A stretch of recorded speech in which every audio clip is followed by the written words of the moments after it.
Армысыздар, мәртебелі халайық. Мен сіздерге өзімді таныстырайын деп едім. Атым Гүлназ. Мен Думанның қызымын. Қожа деген текті атамның ізімін.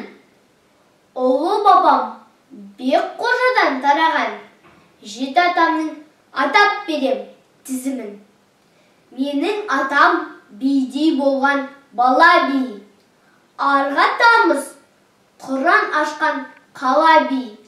Мәйміш қожа, Әбдірайым, Мұса қожа, Жиенғой мен Кешубай қожа, Дара би.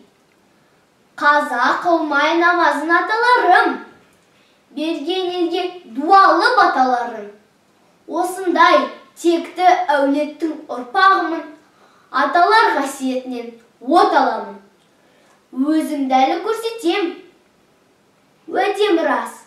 Әжем жайлы айтайын енді біраз. 35 жыл ұстаздық еткен екен. Оқу ісі үздігі әжем Рәш. Нағашы әжем әс ана Майра деген. Әжелер өзіңді өзің қайра деген. Аналардың айтқанын орындаймын. Осы емес пе мен үшін пайда деген. Гүлназбын, ұрпағымын, қожабыздың. Тақылдап таңдайымнан сөз ағыздым.